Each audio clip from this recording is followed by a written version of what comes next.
So we just did a video about how to talk to your partner if you wanted to try something new, like a sex toy or a new technique. But sometimes it's hard, like you can hear all the concepts, but unless you see it role modeled, it's kind of hard to go forward. So we're going to role model it for you. I'm here with Hunter Riley from Self-Serve Toys. Yes. And I'm Cathy Bartilli from theintimacydojo.com. Awesome. And you have a website too, right? I do have a website. It's a little bit under construction right now, but it is Hunter Riley Sex Education. It's one big, long website name, all smushed together, all lowercase, all one word. Nice. So we thought we'd role model. So do you want to go first? Like, Sure. say you had you found something fun at your work that you wanted to try. This happens a lot. Yeah. Okay. Hey, Cathy. So I went shopping today, and I kind of, went to the sex shop, and I found something that was kind of cool, and it was really exciting for me. Yeah. And I just wanted to see, maybe would you be interested in trying it with me? And it's okay if you're not ready right now, but I really am excited about exploring this new territory, and I would love to explore it with you. But I also know that, maybe you're not ready there for that yet. So I just wanted to check in with you and see how you feel about that. What is it? Is it that giant pecker again this time? Well, maybe.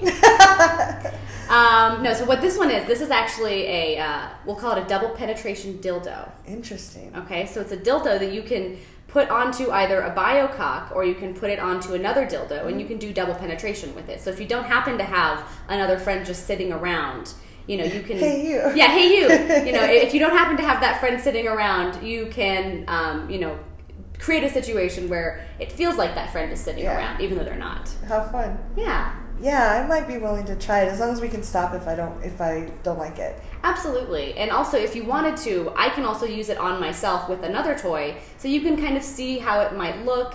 You can get an idea of what that experience might be like, and then you can also see how much I like it, because maybe I've used it a few times already and I really like it, and it's really hot.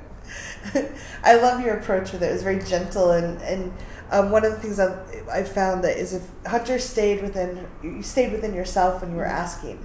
It wasn't like you have to say yes for me to be okay, or like there wasn't pressure. And if you can do that, and it's hard sometimes to handle disappointment about that. Right. But if you can just okay, I'm going to have fun no matter what. I'd like my partner to be part of that. That kind of makes it easier for the other person to feel into what they're experiencing, right, and go forward with that. Right, and I think taking the pressure off is a really very powerful tool, and oftentimes when you do that, your partner feels empowered to say yes or no, and then sometimes they find themselves at their yes, just simply by the fact that there's no pressure to say yes. Yeah. So I found that to be a very powerful tool of just releasing my expectations of a situation, and doing a lot of sex toy testing, and especially sometimes with partners who are like, "Can we just have non-sex toy testing sex tonight?" And I'm like, No, we can't. We're on a deadline. No, but sometimes that is the case where I'm really excited about a toy and I bring it home and my partner's like, and I'm like, hey, that's okay actually. Like, this is really good to have those various perspectives. Yeah. And even if you're not testing sex toys, it's good for your relationship knowledge, right? To know, okay, cool. So we tried this toy. I loved it. My partner was kind of meh. But now I know that, okay, if I'm going to invest in these toys, maybe my partner's not going to join me for that, and that's okay. We can have our different interests, right? Sometimes if I don't like sushi, which I do, I love sushi. I love sushi too. Please give me all of the sushi, just deliver it to my mouth. But if I didn't like sushi, and you really did, that's okay. You can go out and have sushi. I know to ask other friends to go to sushi. Exactly, or I can just go watch you eat sushi. Yeah. Bring your McDonald's Happy Meal with you, exactly. And we'll go to sushi. Yeah.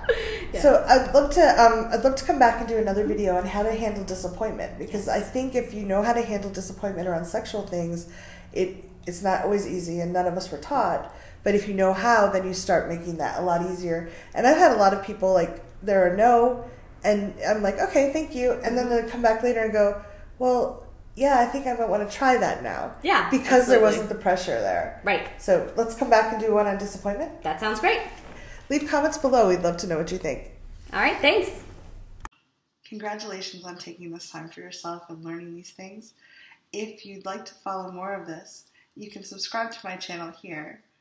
Social media is up here, and there's more videos of this type here. See you soon.